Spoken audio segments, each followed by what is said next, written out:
आनंद दिघे यांनी सुरू केलेल्या नवरात्र उत्सवाला सुरुवात झालेली आहे आणि देवीचा आगमन सोहळा आपण पाहतो या ठिकाणी मोठ्या उत्साहात आणि पारंपरिक पद्धतीने सुरू असलेला पाहायला मिळतोय। आणि याच उत्साहात सहभागी होण्यासाठी कल्याण लोकसभेचे खासदार डॉक्टर श्रीकांत शिंदे आपल्यासोबत आहेत। सर, आजपासून देवीचा उत्सव साजरा होतोय, काय नेमकं मागण्या देवीकडे असेल आणि महाराष्ट्राच्या जनतेला काय शुभेच्छा असतील? आजपासून नवरात्र उत्सवाची सुरुवात होते आणि टेमी नाक्यावरच्या आपल्या ठाण्याच्या देवीचं आज आगमन सोहळा आहे। मी त्यानिमित्ताने सगळ्यांना नवरात्र उत्सवाच्या खूप खूप शुभेच्छा देतो।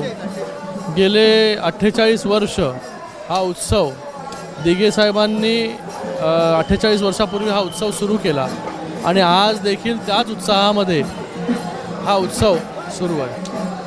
सर, मागील वर्षभरापासून अनेक संकट महाराष्ट्रानेच काय देशाने आजमावलेले आहेत। ऑपरेशन सिंदूर असेल, पहलगाम हल्ला असेल, या सगळ्या संकटातून मुक्त होण्यासाठी देवीकडे काय मागणं असेल?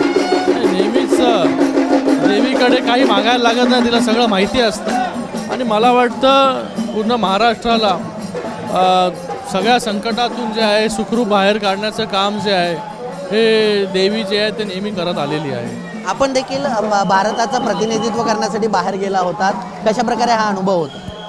अनुभव तर सांगितला, अनुभव कशा प्रकारचा होता। पूर्ण देशाच्या बाहेर जाऊन देशाची भूमिका मांडणं मला वाटतं ही खूप मोठी गोष्ट आहे आणि ती करण्याची संधी मला मिळाली होती। नक्कीच देशाच्या बाहेर जाऊन देशाची भूमिका मांडण्याची संधी मला मिळाली, अशा प्रकारची प्रतिक्रिया जी आहे ती खासदार डॉक्टर श्रीकांत शिंदे यांनी व्यक्त केलेली आहे। व्हिडिओ जर्नलिस्ट शिवनयन शर्मासह कुणाल बोईटे, जय महाराष्ट्र न्यूज, ठाणे।